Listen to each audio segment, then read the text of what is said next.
Welcome to a new journey, Becoming Human. In this episode, we will delve into a conversation about the allegory of the cave and the pedagogy of the oppressed with Stephenie and Vennela. And as enthusiasts of history, we've seen and studied many historical events in which ignorance was initially weaponized against a group of people to subjugate them into oppression. And in turn, we can all say that knowledge has always been and always served as the key for the oppressed.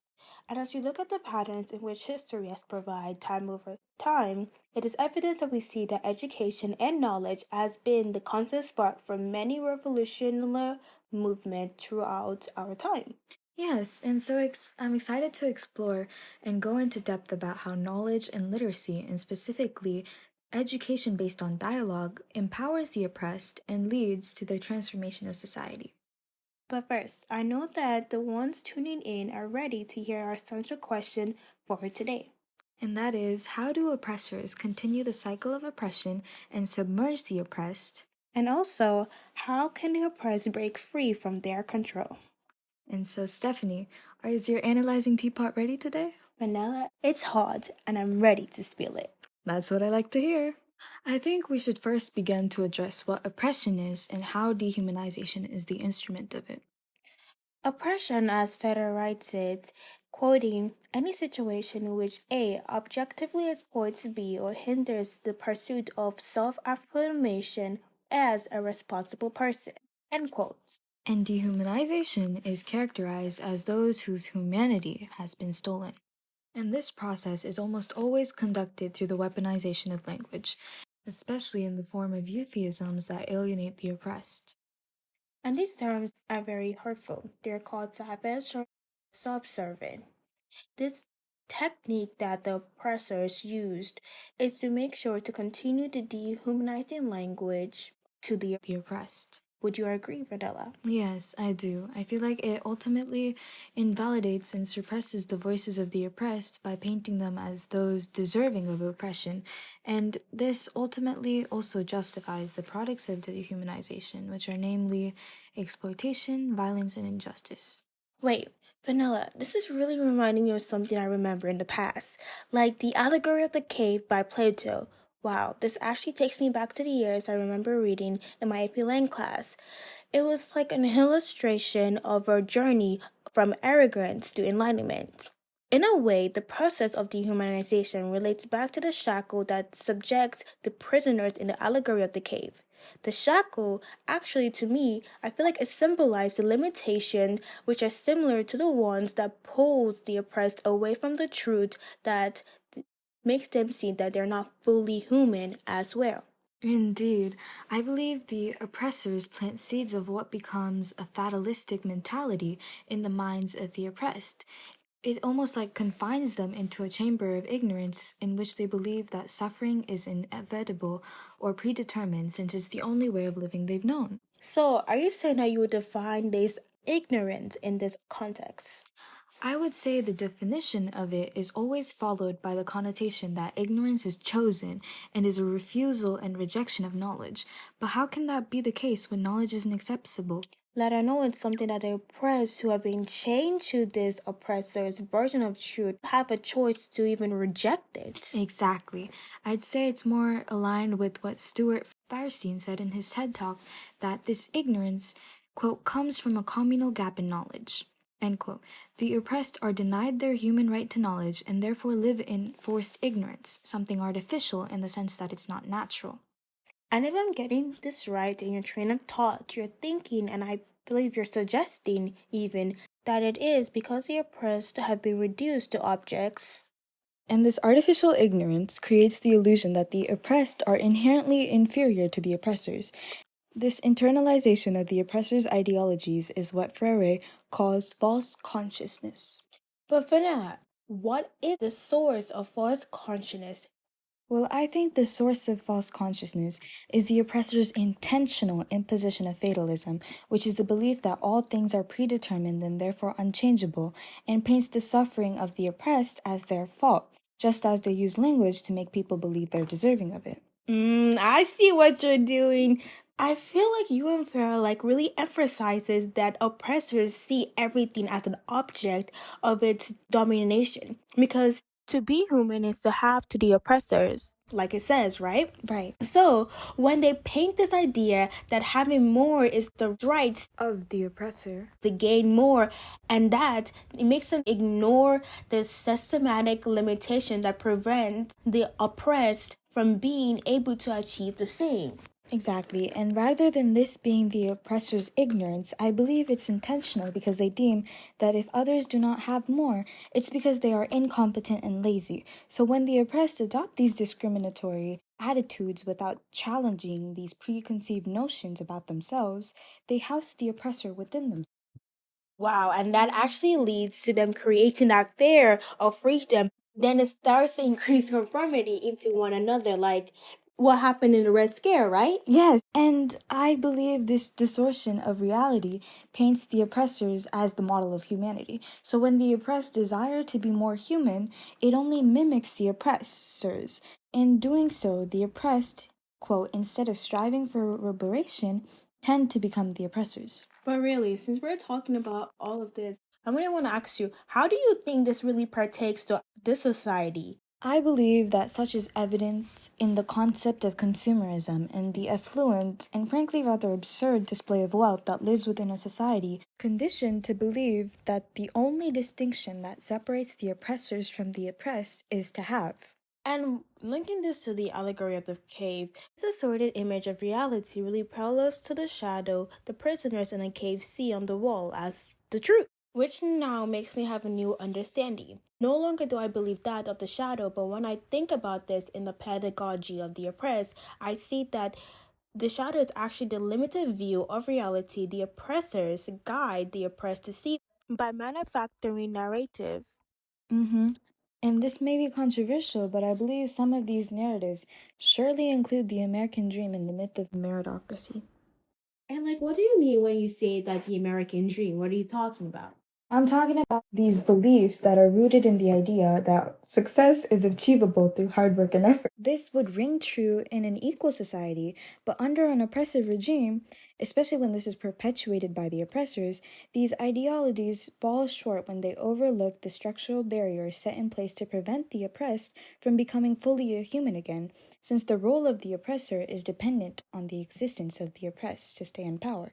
So in turn, they need each other, Which also works in vice versa. and which is why the cycle keeps on continuing, and which is why the creation of the American dream is not attainable.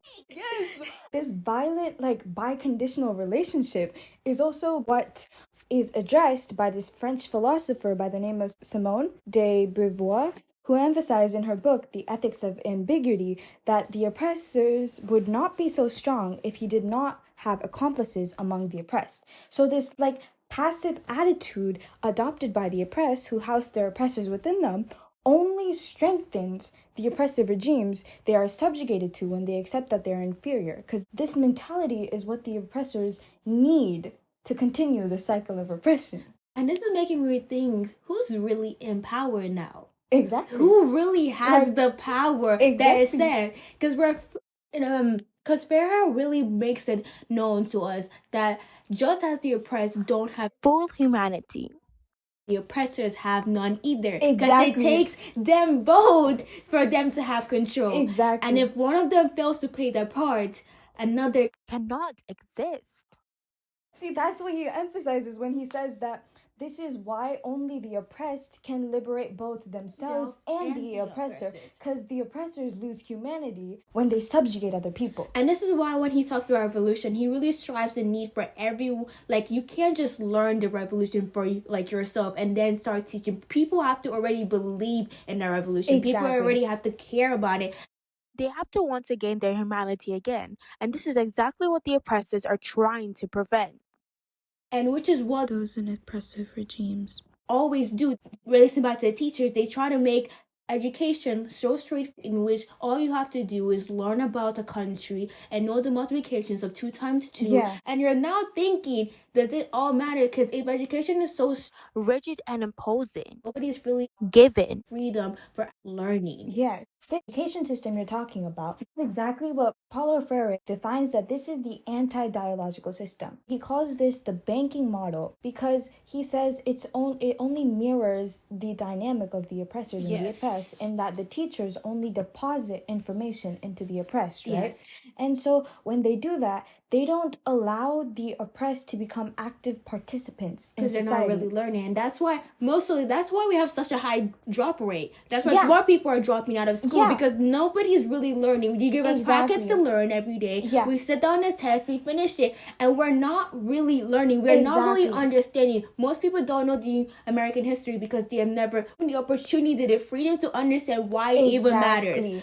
Because this banking model only serves to make the students adaptable to the world. It doesn't encourage them to think critically. It doesn't encourage them to analyze these structures of oppression or analyze what has gone in history. You know, like, for example, movements in the past. We only learn about them, but vaguely.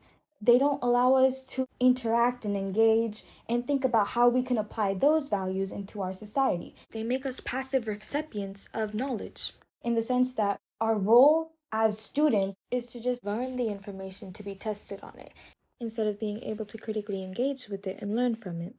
In doing so, we fail to become active participants in society that see the world for what it is and actively transform the world to make it a better place, because the oppressors would not allow a liberational education that aims to dismantle the structures they've set in place to uphold them. That's why when I was reading this blog about this guy who only goes to vote but whatever his smart friends tells him to vote, because he probably never understood the freedom and he never got the chance to learn. And once again, that's exactly what the oppressors need to maintain their power: collective ignorance. So, this collective ignorance and false consciousness we have been talking about has been maintained through this banking module. Absolutely. The system only serves to domesticate students, in that it promotes naive acceptance of reality and paints strict social hierarchies as something static and unchangeable, which leaves the individuals to then just accept and conform to the status quo. I find that this banking system parallels the puppeteers who used objects to create shadows that depicted a disordered reality in the allegory of the cave, since they shape how the oppressed perceive reality and their role in it, which is designed to never really assume the stature of the oppressor. I feel like even when they eventually go up to that level where they be the oppressors and now they're doing it, I feel like even to them, they're going to be like, I feel like I should work harder. But there's nothing to work harder for, because they already got into that world. And it comes to the cycle that even the oppressed, when they reach to the height that they think that they should be, that they think that they still feel sad. They feel still broken. And unfulfilled, in the sense that they haven't got their humanity back. And I think that is exactly what this anti-dialogical approach does. So the only way the oppressors and the oppressed, in that only the oppressed can help the oppressors liberate themselves too, is by reframing oppressive tactics through dialogical action. And so what is dialogical action? Yeah, that's the thing. I was reading it and I knew what he was saying. I read the book. I read my book. I understood what he was saying, but he kept saying dialogue. I'm thinking someone was talking to each other. What did you see it as? And I'm gonna tell you what I see it as. When do you say yours first? Okay, so dialogue to me is the communication between individuals, in that they learn and know and grow together. And this communication, it has to be funded in equality, as opposed to the anti-dialogical where only the teacher talks and debates information. Dialogical education serves as this problem-posing education where the students and teachers both teach and learn, in that they become student teachers and the teachers become teacher students. So it's not one person having all the power. Everyone's learning by someone. You just learned ABC. Okay, bet. Go teach him about ABC too. And then Tim is okay, I just know how to multiply. I know my 2 times multiplication. I'm gonna teach Stacy about it. It's like that. Everyone has the power. Is kind of interchangeable. Everyone has the power. Everyone has the knowledge. Not one person is okay, so this is your assignment for this week. This is what you're going to happen. This is what my class is going to happen. This is my syllabus. Everything has to get done my way or the highway. Yes. And these people are like, well, I yeah, guess. Exactly. So, like, this is what Freire characterizes as this process of learning and knowing, in which both the people are engaged in. And he writes that dialogue is the encounter between men mediated by the world and in order to name the world. Okay. Now, this may seem a little confusing because it's just very vague. So, do you want to like break it down to understand it more? Yeah, because I feel like our listeners back home are probably like, what is it about? Right. We read it. Right. But so, like, let's actually, like, slow it down. Exactly. So, we're going to break it into the three components it's talking about, okay? So, the first part is that dialogue is the encounter between men / all persons. So, I believe this is like characterized as equality in every individual that renders them active agents and not passive spectators, in that this encounter is characterized by everyone being liberated. You know what I mean? Yeah, like Tim and the book. And Yes. Yeah, okay, Tim and okay. Stacy. Yes. And so the second part, which states that it is mediated by the world, describes that the object of analyzation, what the active transformers are trying to transform, relates to these concrete realities that people face. And this idea of naming the world refers to the critical consciousness that enables individuals to understand and critique society, which is required in order to transform it. Because you can't just change society without understanding why it needs to be changed, because right? like you need the whys to know why we're doing this, and it goes like, I see how you're connecting. I also want to add, like, without knowing what is going on, you can't really recognize if it's right or wrong.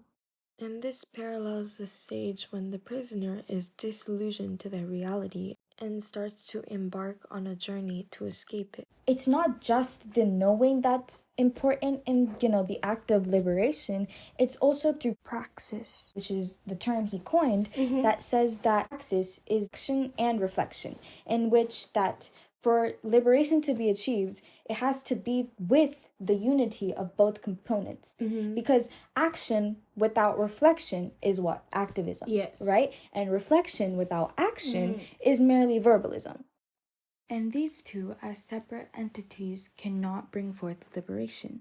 And I feel like the combination is seen in the civil rights movement. It's one of the most important Absolutely. historically like ever happened. I think every civil rights that happened all over the world, it really shows you how much like people actually came together for one thing. Not one person wanted this. Everybody wanted this. And this is what, like, especially Freire in this book, he addresses that it isn't just the liberation of one that can change societies, as you mentioned.